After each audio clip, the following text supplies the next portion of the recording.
I took United's brand new Newark to Nuuk flight, the one travel blogs were buzzing about, the one everyone said would make Greenland accessible to US travelers. And I genuinely thought it was going to be one of the coolest trips that I had ever taken. I've always been fascinated by places that feel untouched. The Arctic, the midnight sun, the massive icebergs that barely seem real. And even though I'm a beach person through and through, something about Greenland pulled at me. It felt remote and mysterious, almost like an expedition. And I was excited by the idea of experiencing a part of the world that so few people ever get to see. Instead, what I walked into was a slow motion disaster involving mechanical failures, airport chaos, missing staff, and days of cancellations. And here's the worst part. I never even made it to the destination that I booked this entire trip for. If you're new here, my name's Mary, and I teach you how to travel the world on points and miles. But this series is a little different. Not every trip booked on points turns out the way you expect. And this one went off the rails in a way that I've never experienced before. So let's dive into it. Back in November 2024, I got an alert that United was opening a nonstop Newark to Nuuk route for the summer season. It only operates twice a week, Tuesdays and Saturdays northbound, Sundays and Wednesdays southbound, and runs mid-June through mid-September. This route instantly exploded in the points community. Cash fares were hovering well over $1,000 round trip per person. But I managed to snag flights for 75,000 miles plus about $170 in taxes round trip. I booked one direction through United and the other through Air Canada Aeroplan. The plan was simple, at least in theory. Fly into Nuuk, spend one night, wake up early and catch the first flight out of there, which was a short hour-and-a-half Air Greenland flight to Ilulissat, spend 4 incredible days exploring ice fjords, icebergs, whales, and the midnight sun, fly back into Nuuk for one night, and then go home the next morning. Ilulissat wasn't just another stop on the bucket list. It was the heart of the entire trip. The ice fjord there is a UNESCO World Heritage Site, a place people describe as one of the most beautiful and powerful landscapes on Earth. Towering icebergs, deep quiet, colors in the sky you can't replicate in photos. It's the kind of destination that feels almost spiritual. And because there are no direct flights from the US and only limited service from Iceland, traveling there has always required this complicated multi-step journey. So when United announced this new nonstop to Nuuk, it felt like the first time that Greenland was opening its doors in a meaningful way. It wasn't just about convenience, it felt like being allowed into a part of the world that is usually out of reach. Originally, I booked this trip for all 4 of us, myself, my husband, my 1-year-old, and my 4-year-old. We travel internationally with them all the time, and they're really good travelers. But the closer we got to the date, the more something in my gut kept saying, this isn't the trip to bring them on. The weather was going to be in the 40s, every single activity was outdoors for hours, tours weren't kid-friendly, and absolutely no one offered child discounts. Not the boats, not the guides, and not the hotels. And the costs were adding up fast. And honestly, beyond the weather and the tour logistics, I also just started worrying about really practical things, like food. I had no idea how easy it would be to find restaurants between tours, or what the options would be in such a remote place, or whether my kids would even eat anything there. I wasn't sure how accessible milk would be for my toddler. Even simple things feel complicated when you're that far north. And then I thought, what if something happens and we need a doctor? I had no idea what emergency care looks like that far north.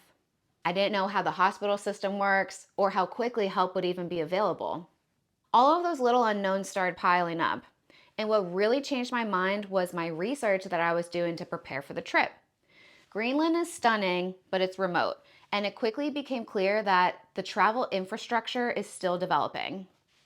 I kept coming across Reddit threads and personal trip reports describing delays, cancellations, missed itineraries, and people getting stranded at the airport with no customer service support. I kept thinking, if something goes wrong, do I really want my toddlers stranded in a remote Arctic airport with me? No, absolutely not. So 3 months before the trip, I made arrangements for the kids to stay with family. I rebooked our United flight without them and then called Aeroplan to remove them from the PNR. That saved me from having to cancel and rebook the entire reservation, which would have come with some hefty fees. Looking back, Not bringing them ended up being one of the smartest decisions I made. Fast forward to a week before the trip. By this point, my kids were already taken off the reservation months earlier, but I was still feeling confident about our flights until I saw a post pop up in one of the travel Facebook groups that I follow. Someone was sitting at the Newark airport waiting for the same United flight that we were about to take the next week. Their plane was delayed due to weather in Nuuk. And because United only flies this route twice a week, no one knew if the flight would operate the next morning or if it would just be canceled altogether. People in the comments were going back and forth discussing whether or not credit card insurance would cover his missed travel. That was the first moment that I thought, oh my God, this could totally happen to us too, and our trip would just be over. And that's when I realized that I needed travel insurance. And let me just say this, I am not a travel insurance person. I don't think I've ever purchased travel insurance for any of my trips before. And I travel a lot. But the more stories that I read of travelers losing their entire itineraries because of a single delay or never-ending delay, the more nervous I became. And the more I researched it, it really painted the picture of how unpredictable Greenland flights can be. Delays, cancellations, schedule changes, weather issues, and how quickly an itinerary could just fall apart if one flight didn't operate. It was becoming clear that if something went wrong, there wasn't a whole lot of backup or flexibility built into the system. And I was making that even worse by booking such a short trip with minimal ability to be flexible myself. So 6 days before departure, literally 6, I bought a World Nomads policy. It cost $295 total for my husband and I made sure that the policy covered both trip delay and trip cancellation. At the time, I had no idea just how important that decision would be. So now we're at departure day, which is a Tuesday. Now, right off the bat, my trip started going off the rails. The first thing that happened was my flight from Dulles to Newark got delayed by 2 hours. Waiting in the Capital One lounge, instead of being excited for our trip, I sat there feeling sick, thinking, this cannot be happening before I even get to Newark. If we missed that flight to Nuuk, we'd have no backup option. Not tomorrow, not later that day, nothing. Our trip would just be canceled. Because even though the Dulles to Newark flight was booked on the same itinerary as the Newark to Nuuk flight, it's not like that Newark flight was waiting for us. The best scenario is that we would likely get a refund from United for the flight, but United certainly wouldn't cover any of our missed hotels or tour costs. I was really thinking that this first cancellation was going to set the tone for the entire trip and be a bad omen. But thankfully, everything ended up being fine. We got into Newark on time and boarded the flight en route to Nuuk. It was great.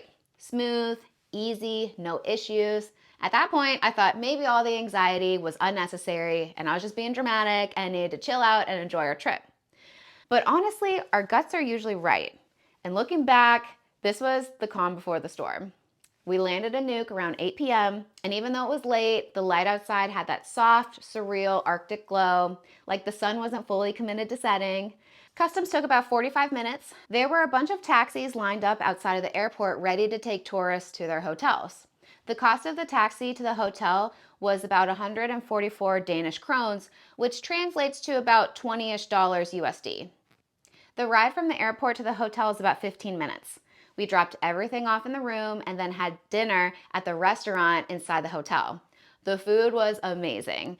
I ordered the veal sirloin, my husband got the reindeer burger, and both were cooked perfectly.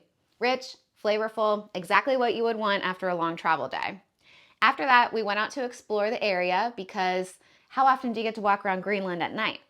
The air was so crisp and clean, and the whole town felt calm in a way that it's hard to describe. It was extremely quiet.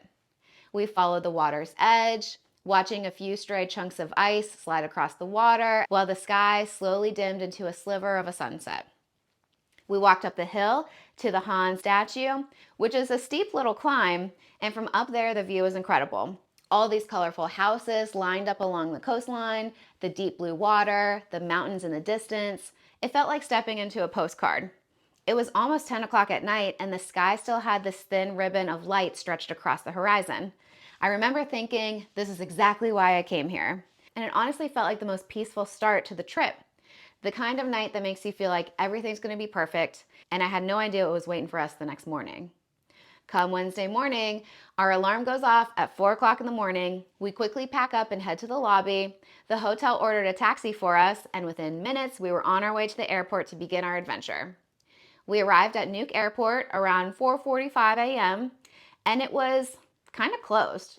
We walked in and checked our bags at the ticketing counter and then stood in front of security, and it was like closed. The door was halfway pulled down in front of security, and employees would pass through every once in a while, no one making eye contact with travelers or explaining what was going on. We were luckily towards the front of the line because after a while, the entire ticketing area just swelled up with travelers waiting to get through security. We were beginning to get nervous because our boarding time was 6:45 a.m. and nothing was progressing to start screening travelers.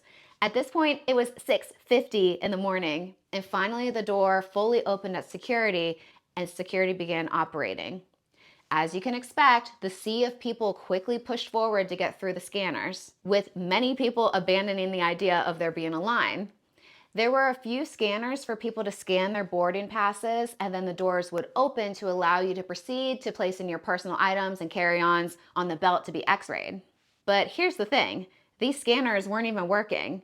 So one single employee began manually checking every passport and boarding pass one by one to match names. It was slow, chaotic, and honestly a little unsafe for an airport handling international traffic. We heard chatter later, whether true or not, allegedly, that employees did not show up for work that morning and that's why security opened so late. We also noticed that the x-rays seemed to be extremely sensitive because almost a quarter of the bags going through the x-ray machine were then flagged for secondary screening. The whole situation was just bizarre, and it was our first major red flag. But after we finally got through security, we waited at our gate for a bit, and thankfully we were able to board our flight. It's about 7:30 in the morning at this point. Our flight was actually originally supposed to leave at 7 a.m. We boarded this tiny 37-seat propeller plane, which was so crazy for me because I've never been on a plane that small before. The pilot actually made a comment over the speaker, apologizing for the delays this morning, and noted, "The Nuuk airport has issues in the morning." Yeah, no kidding. Although it was interesting that the pilot validated their incompetence and alluded to the fact that these were normal operations for the Nuuk airport. But finally, the engines turned on, the propeller started spinning, and I got so excited to take off and finally get to Ilulissat. A 40-minute delay is not a big deal. And yeah, the airport was chaotic, but I didn't care. I was just happy to finally be getting to my destination. And then the propellers just stopped. An announcement came over the speakers in Danish. Everyone groaned loudly, and we were told to deboard. Mechanical failure. And this is where the nightmare truly began. We were sent to collect our bags and pushed back into the ticketing area. Some people lined up in front of the information desk, even though the window was closed and no one was there. Others settled in at the tables and chairs and just seemed to accept their fate. Almost like they had been through this before and knew that no one was coming to assist for a while. I, of course, stood in line and waited, while simultaneously trying to call Air Greenland customer service. The phone would just ring and no one picked up. So here we are, waiting at the airport. There was no staff, no one at the information desk, no one answering phones, nothing. The flight schedule for our early flight was still showing delayed, not canceled. And I took a little comfort in that, but not much. And then we got the email. Our flight was canceled. We were rebooked to Friday morning, and my heart just dropped. Friday morning. It was Wednesday. So that meant that our Wednesday boat fishing tour was just gone. Our Thursday whales and ice boat tour was gone.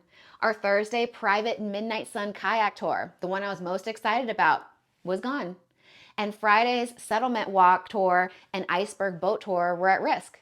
These tours were non-refundable within 14 days, and I had spent almost $1,400 on them. Watching that disappear in seconds was crushing, and immediately my anxiety spiked. I continued to wait in line because I thought, well, maybe there's some way that they can get us on a flight tomorrow if I asked. We waited for almost 2 hours before someone finally appeared and started assisting guests in line in front of me. I noticed that many of them were frustrated and were being handed small white slips of paper. Hotel vouchers, I thought.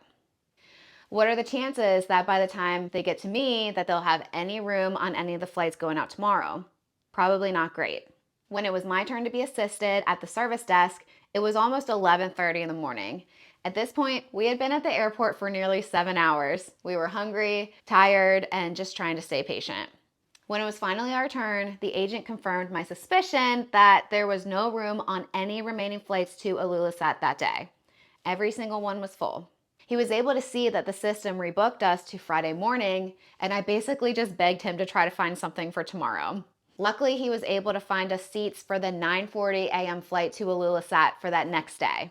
I felt this mix of relief along with some disappointment. I was relieved that we weren't pushed to Friday, but I was still bummed that we were already missing an entire day of our itinerary. He handed us meal vouchers and a hotel voucher for the night and just told us to wait there for a shuttle bus that would come around noon. No exact time, just wait here and it'll show up.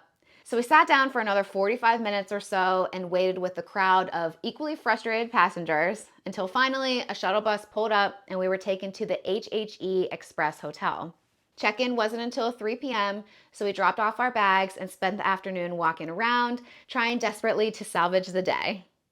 We went from boat company to boat company. Nuuk water taxi, Tulipak travel, Greenland cruises, looking online for openings, and also literally walking door to door asking if anyone had space on a boat tour so we could just get out on the water and actually see some of the things that we came to Greenland to see. Every single one was fully booked. So we accepted the day for what it was, kind of a waste. We enjoyed a meal at Cafe Esmeralda, which was our favorite restaurant in Nuuk and definitely a highlight. Later in the afternoon, just when we were starting to settle in, my phone buzzed. Another email from Air Greenland. I opened it and I felt my stomach just drop. Our Thursday morning flight was now canceled, and we were again rebooked to Friday at 7:45 a.m. again. I was like, what the heck? Is this an accident? I literally just got off of this flight and now we're right back on it. I just couldn't believe that this happened and wanted to know why. So I went to Air Greenland's website and looked up the flight schedules. On the Air Greenland website, there was a notice that addressed the issues with today's flights. It read, unfortunately, we are experiencing delays on several of our departures from Nuuk due to the late opening of security at Greenland airports this morning. In addition, we're facing technical challenges with our aircraft, which will also cause delays. We're working intensively to rectify the cause. This will cause subsequent delays on today's flights. Yeah, you're disorganized and your planes break down. We know. But what's the deal with tomorrow? So I continued reading and there was a new notice. Storm warning in Nuuk leads to changes. They are experiencing wind gusts between 45 to 60 knots. The notice described their plan to cancel and reallocate several of their flights, and it just so happened that ours was one of the ones that was canceled. There were still 2 flights scheduled to take off to Ilulissat tomorrow at 7 a.m. and 7:15 a.m. So again, we were just really unlucky with our flight being one of the ones that was canceled. So Friday, 2 days after we were supposed to be in Ilulissat, 2 days before we were supposed to fly home. I spoke to the receptionist at the hotel and told her that our flight was canceled for tomorrow and that we would need a place to stay for the following night. And then she told me that they were fully booked for tomorrow, so we'd have to check out no matter what. So I needed to go back to the airport and figure out where they were going to put us for the next night. Now, we were supposed to have a shuttle bus pick us up and bring us to the airport for our flight that next morning. At least that's what we were told at the airport when we were originally rebooked to tomorrow. I asked the hotel if the shuttle bus would still pick us up in the morning even though our flight was canceled. She didn't know if they would or not and recommended that we take a taxi to the airport. So that's what we did. When we got to the airport, there was one employee there, luckily.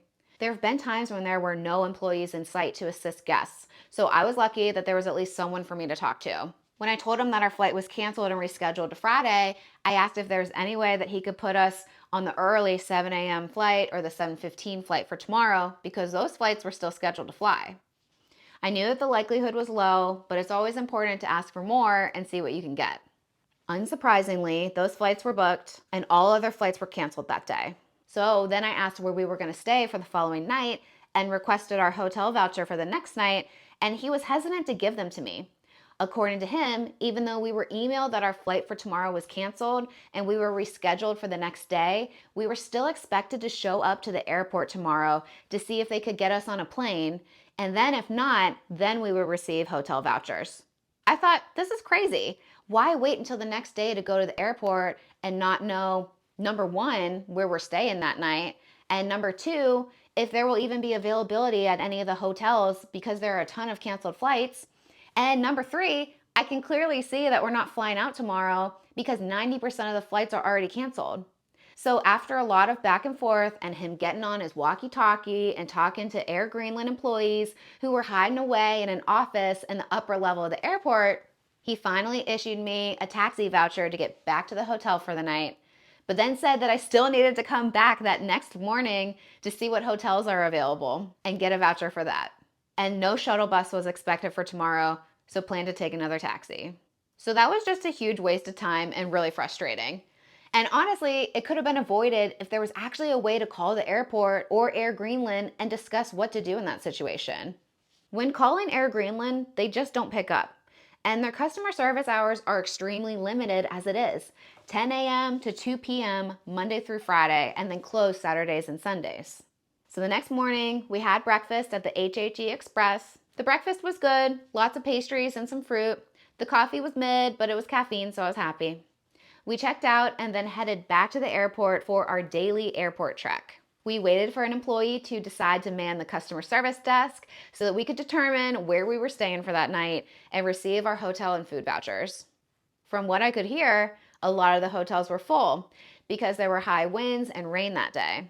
It was actually pouring while we were at the airport with crazy 65-mile-per-hour winds. Almost all flights were canceled that day. Air Greenland ended up putting us up at the Hotel Soma for Thursday, and we were again given meal vouchers. Pretty much everywhere takes these meal vouchers. We used ours that day at Hotel Soma's restaurant for both lunch and dinner. They didn't cover all of the cost of our meals, but they covered a decent portion, and I made sure to save all of my receipts for any other expenses such as taxis and meal costs to later turn into my travel insurance. I'll have a full video on that whole process soon, so be sure to tune in for it. We had to wait for a shuttle bus to take us from the airport to the hotel. We waited for about an hour, and then the shuttle bus showed up in front of the airport. That was one of the most annoying things about this entire experience. Each day, our entire morning and early afternoon was wasted on waiting around at the airport to try to move flights and get meal and hotel vouchers for the next night. And Thursday was just a total waste. Crazy high winds, rain all day, low temps. We spent our entire day eating at the hotel restaurant and just hanging out in our room, which reminded me of a cheap college dorm. At this point, I was actually getting incredibly nervous to fly up to Ilulissat. What happens if we take the Friday morning flight up to Ilulissat and then the Saturday flights back into Nuuk end up getting canceled? That would mean that we would miss our international flight back home on Sunday. And because Air Greenland flights and the United flight were totally separate and not on the same itinerary, United wouldn't owe me anything if I missed that flight, because it wouldn't be their fault that my repositioning flight failed and I was unable to be in Nuuk in time. So that meant that I was basically gambling at this point. And I had two options. Option one, I could just totally cancel the Air Greenland flight, but then hope that they refunded me for voluntarily canceling this non-refundable flight. Even though they disrupted my itinerary with their cancellations, I would also lose out on all of the tours that we had booked in Ilulissat for Friday. And Friday, we had a majority of our tours booked, about $900 worth. Luckily, I was still within the cancellation window to cancel my hotel through the Chase travel portal, so I knew that I would get my points back for that. But then I would be on the hook for booking my own accommodations for that night, and prices were hovering around $300. So with this option, I would definitely lose about $1,200 and possibly an additional $1,600 if Air Greenland refused to refund due to it being a voluntary cancellation. Then there's option two. My other option was to just take the flights as is. I'd be able to do all of my tours as scheduled and see the amazing Ilulissat, but then there's a risk that our return flight to Nuuk would be delayed. And in that case, I'd be on the hook for accommodation in Ilulissat and Nuuk until Wednesday, which would be when the next flight would leave to go back to the US. Now, there was a possibility that the airport would give us hotel vouchers, but who knows? And then there was the United flight back home. If I missed that, I'd be on the hook for booking last-minute tickets home, which were well over $2,000 total. Neither choice was good. Both meant losing money. Both meant losing the experience. One had the possibility of allowing us to see what we came here for, but risk being stranded in Nuuk for more days, meaning more time away from my kids. And that's where I'm going to leave you. In part 2, I'll walk you through the decision that I made, what unfolded next, and how I had to fight to recoup my losses from this trip. If you're still with me, hit that like button so that more people can be aware of the struggles of traveling to Greenland and avoid making the same mistakes that I made. Now go ahead and click into that next video to continue the story.